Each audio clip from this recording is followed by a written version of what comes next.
Hi, I'm Morgan Province. I'm a marketing program manager at LVL-Up Strategies. And I'm Marcelle Yeager, the president of Career Valet. Awesome. And today we're going to be sharing ways that you can strategically approach a job search, build a portable career, or manage and work on a remote team. So, Marcelle, I want to start with this question because when I read it, I really wanted to dig into this first. I think it puts us in a good mindset for the conversation. But what mindset shifts need to happen when someone wants to work and build a remote portable career? That's a great question because it's not easy. And I think that's what I've learned over time is that can be very lonely and solitary. So you have to figure out ways, like in terms of who you are as a person, what's going to work best for you, right? And there are options out there like co-working spaces or even virtual co-working. Or if you're working with clients, obviously you're interacting with more people during a day, but you definitely need to think about who you are as a person and how you work best, when you work best, and probably make yourself a pretty solid schedule in terms of what it's going to look like for you. And if you're working for another company, obviously a lot of that is probably dictated because you have meetings and deadlines and expectations. But if you're working on your own, there's a whole other, like you said, mindset shift where you have to figure it out kind of what works best for you. Have you noticed working with clients if there are any common blocks, like mental blocks or limitations that people tend to put on themselves before they're able to kind of make the switch?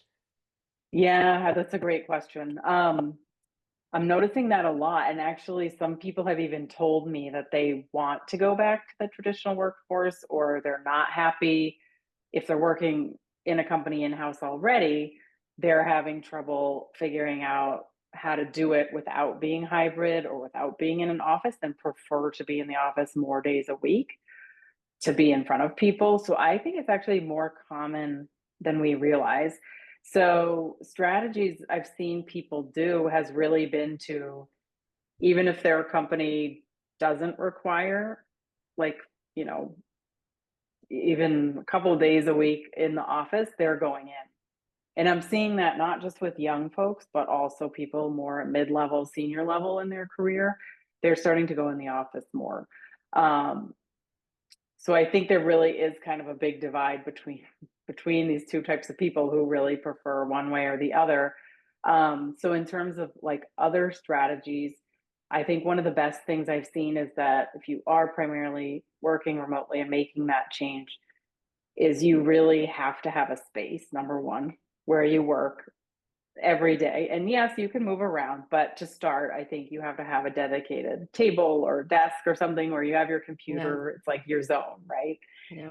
And then I've seen other people too who have made it a good practice, and this has helped me honestly, is to actually not do other tasks like around the house. So you do treat it as your office, right? So you might start the day with like throwing in the laundry or starting the dishes in the dishwasher, but not to distract yourself throughout the Mhm. day with these things and probably turning off notifications on your phone and really pretending like you're in an office space with other people and you're saving those home tasks for the evening or the weekend and treating it like that. Yeah, that's a good point. Because we continue to see headlines about a lot of people being upset about return to work, but it sounds like some people actually prefer that or are looking for opportunities where they do have an office environment. Exactly. And it's been a little bit surprising to me because I've worked at home for so long, and it works well for me. But what I'm seeing is clients don't always feel that way.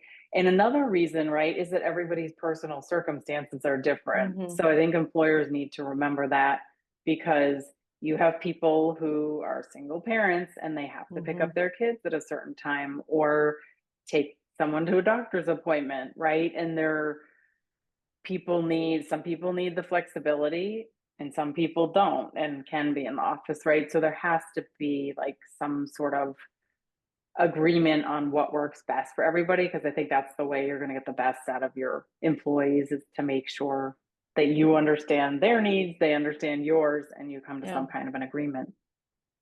Yeah, that makes sense. And flexibility is something we've been talking about the last several months because I think if you build in flexibility to the role, it allows people to kind of create those parameters that you've been talking about and then, work optimally within that. So hybrid, when they need to be fully in the office, fully remote, it just depends on the person, but having that flexibility in the role itself allows them to do that.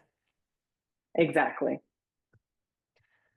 Okay, let's get tactical. So you've given some very specific strategies already, which is amazing. But specifically for our foreign service EFMs and military spouses, how does someone with career gaps or varied backgrounds sell their diverse skill sets to a new employer? Yes, this is a huge challenge for so many people in our world and also some of the people we work with. I think what you have to remember is I think a lot of people start thinking just in general, okay, I'm interested in this field, whether you're pivoting or not. How do I make it work and look back instead of looking forward or think, I have these gaps, I need to fill them. How am I going to do that? Do I need a certificate? Do I need training, education?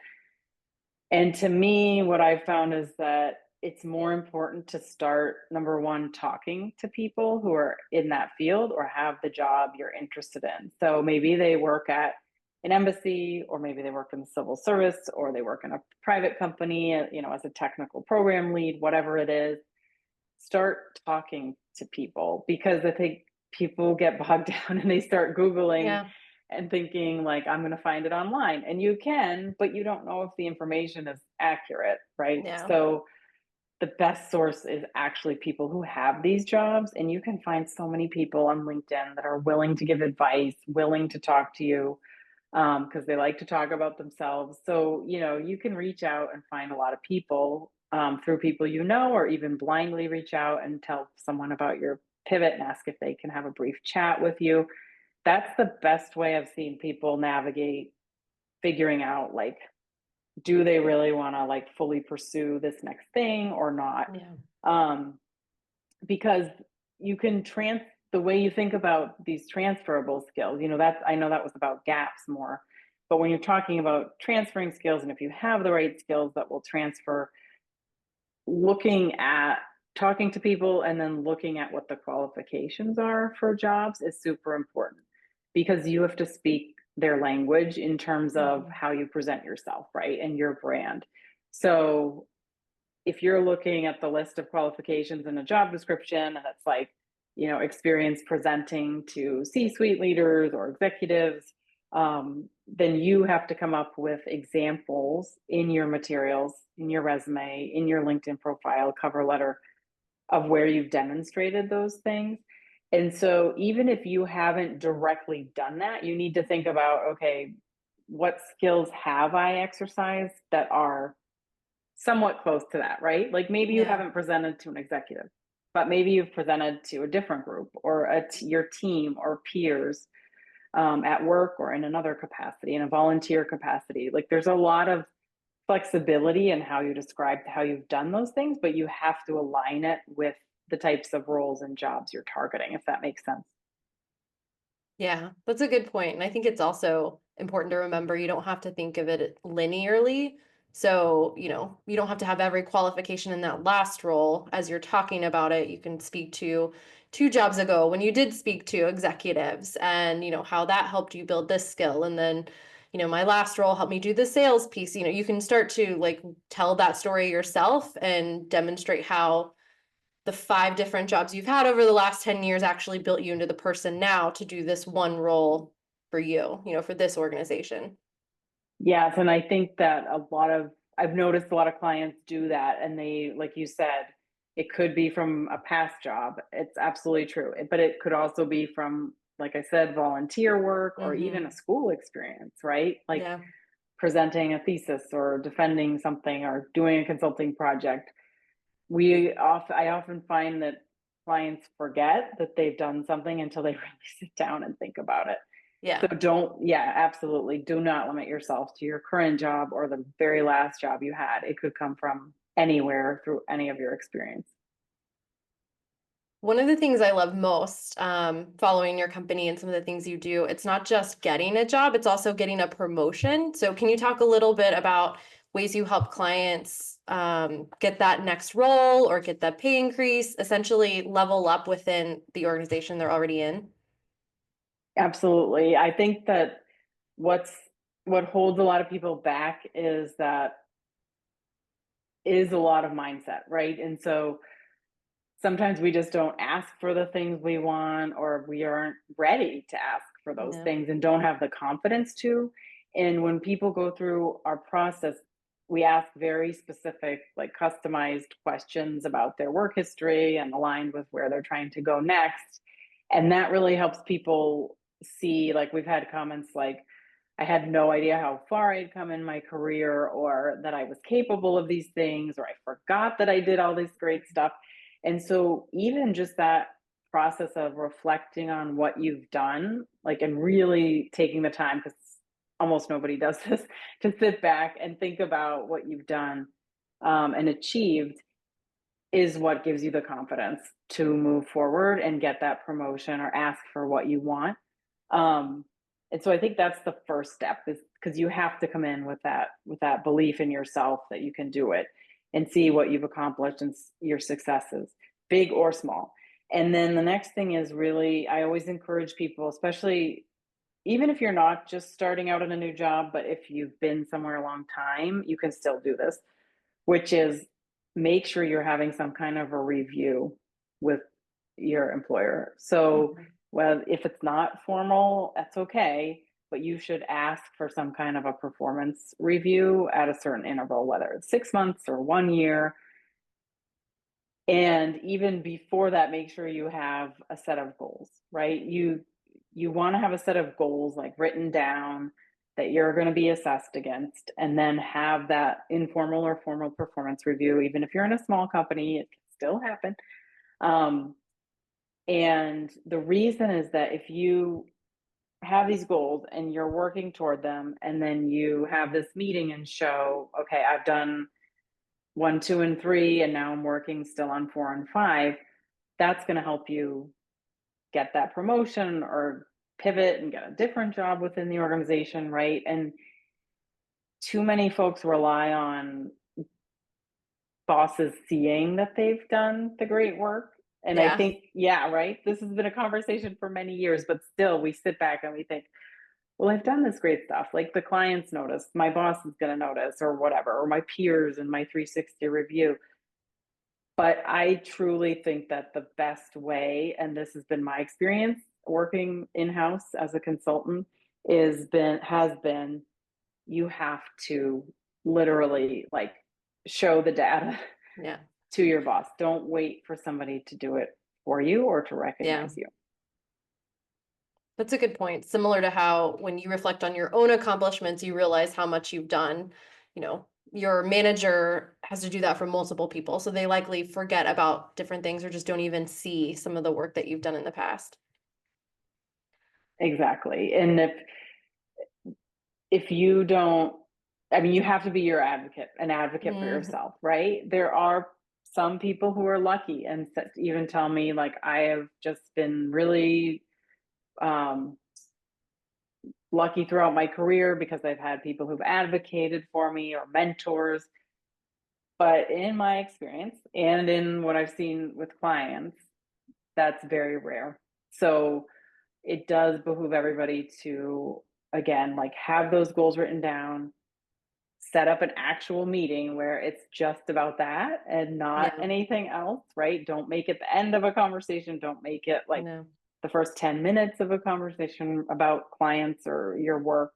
No, like, it has to be it's separate meeting. And then it also shows that you're serious about your career and your future with the company, which I think is important too, right? Mhm. Especially because a lot of folks are exiting organizations Yep. or feeling nervous about things, or there are layoffs and stuff like that. So we need to be proactive about our career at this point.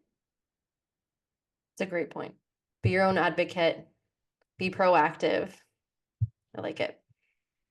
We've talked a little bit about remote work and even a little bit like hybrid and working in the office. How does one build a portable career? Because that's a whole nother level of complexity. Yeah, that's a big question. And so let's see if we can break it down. Um, I mean, it depends, right? Like, so if, like, for me personally, I'll start there. When we found out that my husband was going to join the Foreign Service and we decided to take the plunge, um, I was just finishing my MBA and working in management consulting, very happy. And it was a hard shift for me. And I was like, okay, Mhm. well, I can't not work, so I have to continue my career. So what am I going to do that I can take with me around the world that's portable? And the answer to that became my company, Career Valet. But I realized that that's not right for everyone. If you've ever had like an entrepreneurial itch and you feel like, people come to you for a certain thing all the time and you're good at it, but you also love it, like you have to love it. You Mhm. can't just be good at something to want to do it as your business because it's going to be hard. Then maybe it is the right thing for you to be an entrepreneur, to try something on your own. If not, portable careers can look like all different kinds of things, right? So obviously, or maybe not, but what I see a lot that works well for EFMs, especially, is if your company can make your job into a remote opportunity. So a lot of times, maybe what you're doing in the States or somewhere is not possible in the next country you're moving to, but they can change the either who you're the I hate to say chain of command, but right, like the reporting structure Yep, of yep. who you report to, or even the job itself, right? Like my company actually tried to change mine into a business development type of role, but for security reasons with our first post, it didn't work out. So there are usually options of how, and I've seen other people do this, of changing the scope of their role when they move. So that's the first place to start, I would say.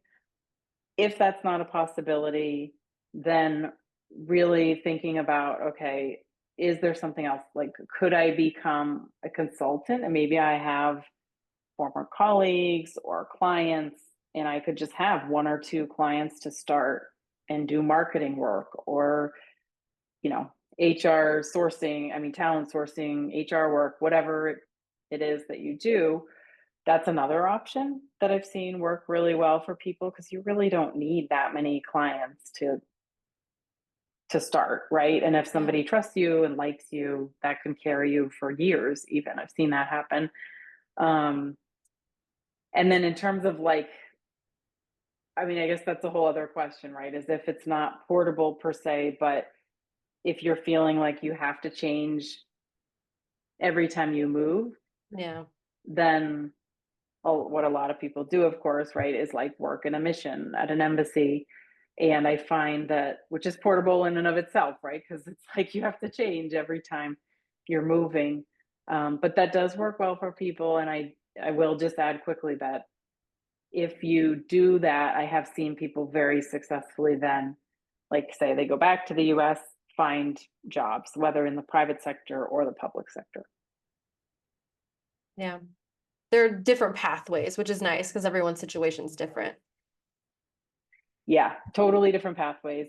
The situations are different. And also, again, back to like the self awareness and knowing yourself, people are very different. And I think even though, a lot of people will talk to me or, I'll try to give advice about having been doing this for some time and being in the Foreign Service and EFM employment. And you do really have to think about what, like I said in the beginning, like what works best for you, right? Kind of with like the remote work. It's like, Mhm. what is going to be best? Because a lot of times volunteering is the best option. Like if you're overseas and, or in a new city, even in the US, and you can't find a job easily, finding some kind of a strategic volunteer opportunity can turn into a job or something else that you didn't foresee because you meet people and then you get offered a different job, right? So really putting yourself out there, I think, is the most important thing you can do, no matter who or where you are. It's a great point. On the other side of this, if you find yourself managing a remote team for the first time, what are some ways that you can be successful? It's not easy, for sure.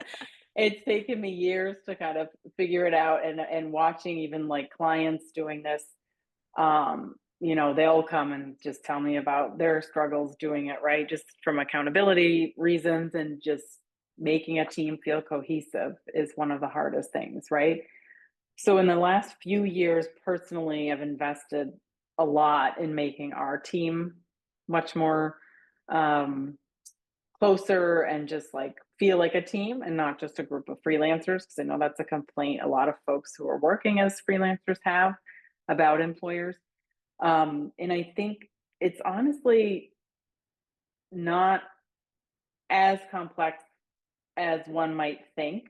But as a leader, I think you have to really pay attention to what each individual person wants. If you're on a smaller team, of course, if you're managing like 100 people remotely, it's sort of a different story. But even in that case, if you can get people together or have like their ultimate manager meet with the 20 people that are under them, and then this manager meets with their 20 people and all come together and discuss, it's really important to listen to how people are doing. So not just in their professional life, but also in their personal lives. And this is sort of an underrated thing. And I know people talk about empathy and how important it is as a leader, but it's really not a joke, right? I think Yeah. being able to, you don't have to know everything going on with everyone in your company, but to be able to go and say, in fact, I was just talking about this with a client who's starting a new job the other day, to be able to kind of ask somebody like, hey, how was this, your kid's game on the weekend? Or did you like that restaurant you told me you were going to go try last Friday? Um, simple stuff like that. And you Yeah. can even track that, right? Like if it's hard for you to remember, you can create a spreadsheet, or you can create like little notes in your phone, Yeah. whatever works for you. To me, like that makes a huge difference when you're on a remote team, to really make people feel like you're invested in them, that they can Mhm. trust you. That's like, for me, that's number one. And then the second part is really to make the team feel closer, um, is to have methods of communication. Like if it's a Slack channel or WhatsApp or some kind of way that everybody can communicate, probably on a daily basis, right? Whether it's about work questions or not, um, and having regular meetings. And that's something our team does. It's not every week, but every other week we get together and we talk. And we also sometimes have, just informal sessions where it's not a training or about work, but just get together and see what's going on.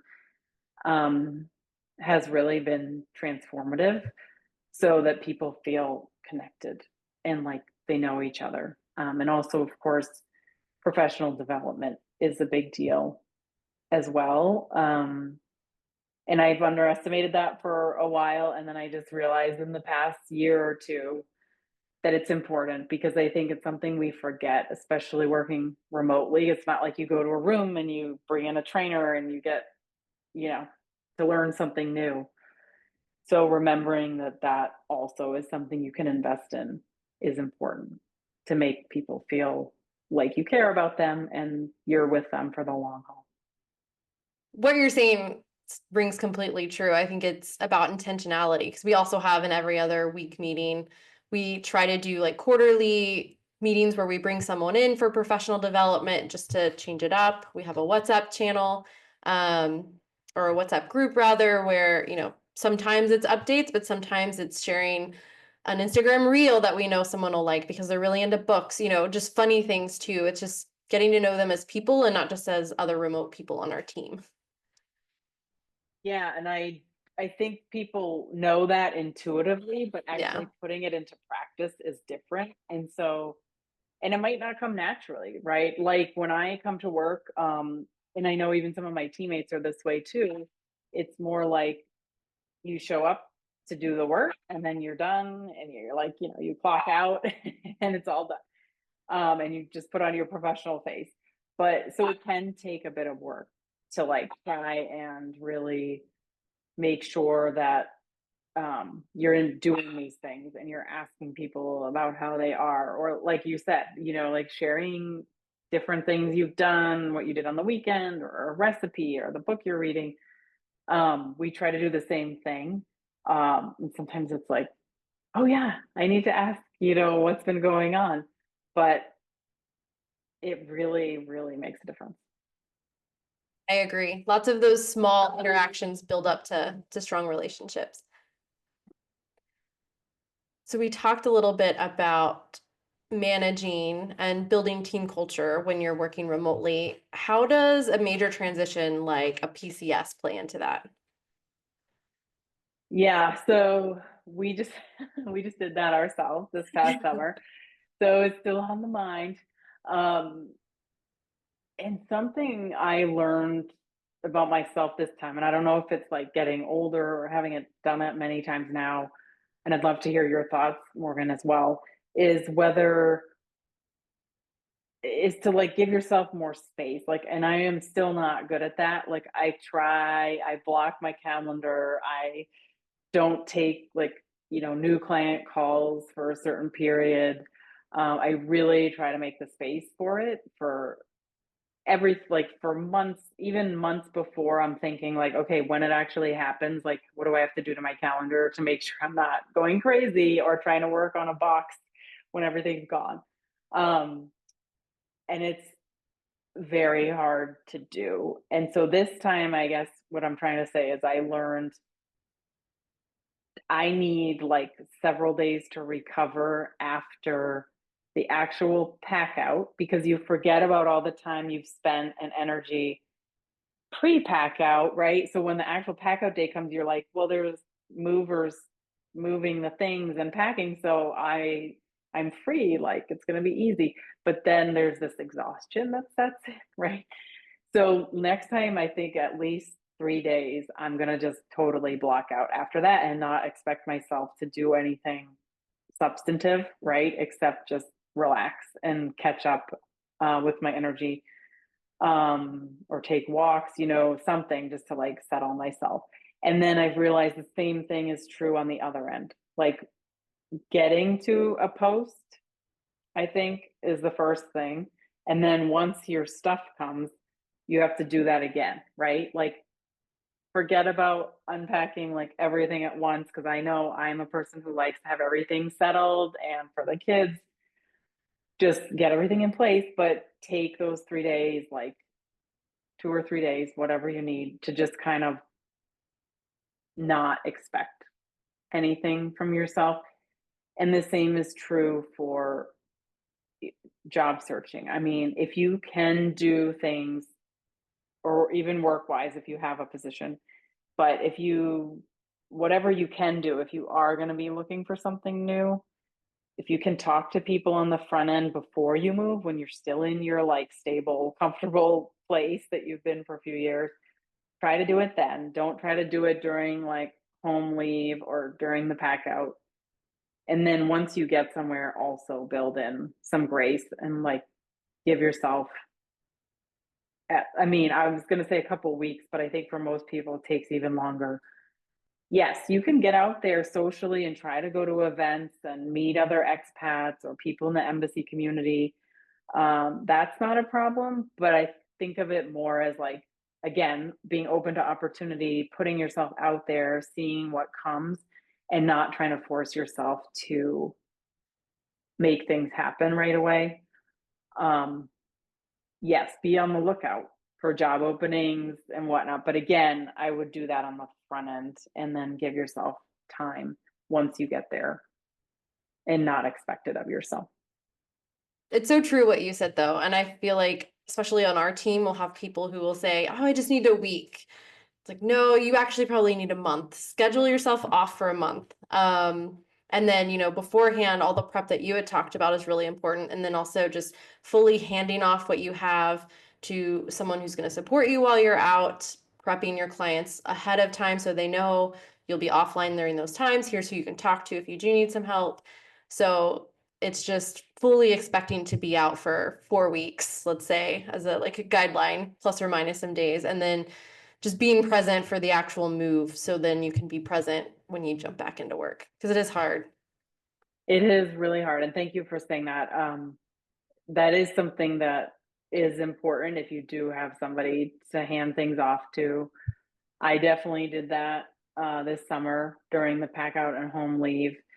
If you don't, then it's okay to just like disappear for a while and tell Yeah. people, like you said, like give clients or whoever advance notice and let them know I'm just going through this and it's going to be a while. And they should respect that, because you're not going to be your best like productive self, and so Yeah. why would they want you doing work for them, right? And if they have any questions, you can explain that, right? Like that I want to give Mm-hmm. you my best work. I'm only going to be able to do that in October or something, right? Mm-hmm. And I've seen entrepreneurs do that, or consultants do that, where they literally just stop, like the podcast stops all Mm-hmm. summer, the client work stops unless it's something like really urgent, that has to be done on a deadline, but almost everything else stops. And that's okay. And people Yep. still come back to them and they still have new clients and they're successful. It's not going to tank you or your business. So, yeah, give yourself that time and come up with a plan, as you said. That's great advice. So's yours. It's not going to be the end of the world. So just, you can get back up when you're done. It's better to have the plan to do it fully, both sides, being in the PCS and then coming back. So yeah, that's a great point too. Like, don't over stress about it. And I think, as the FM's right, a lot of us over Yes. we have like over expectations of ourselves because we Yes. do and can handle a lot. And that's great. But you don't have to. Like, I think this has been a learning for me in the past few years. Like, yes, you can do it, but is it worth it? Because you know how you're going to feel the other So end. true. Just because you can doesn't mean you should. Exactly. Just say no, right? Is sort of my new motto. It's like, if something doesn't serve you or your energy, or is going to like totally zap all your strength, you probably should say no. Love it. It's a good advice going into 2025 too.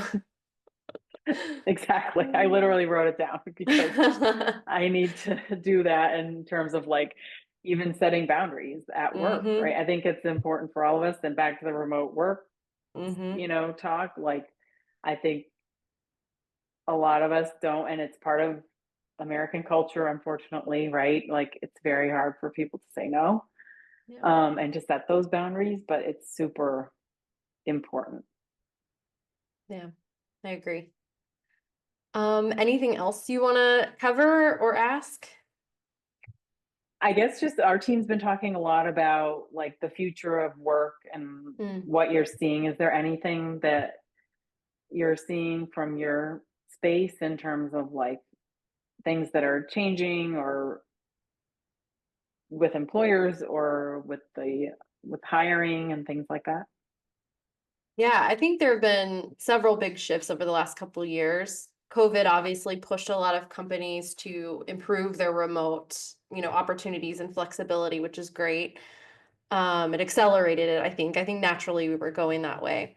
But I think on top of that, companies are now looking at more fractional work. So as they look for a CFO, or rather than looking for a CFO right now, they'll hire a fractional CFO to really perform the role, build the role out, and help them hire their finance team, or, marketing, or, whichever department they're looking to kind of build up at the time. They'll bring someone in fractionally as opposed to hiring someone for that role. Because on both sides, hiring's exhausting. The recruitment, the hiring, and then if the person's not a good fit and they don't feel it and they leave, it's expensive to have to do it again. And so I've seen that trend a lot lately. I think from a hiring perspective, I think it's kind of like the T, I forget what it's called, but people who have a lot of general knowledge and then expertise in one area has become very valuable for clients. So whether it's good or not, roles have creeped into other areas. So you tend to have a lot of people who can do a lot of things.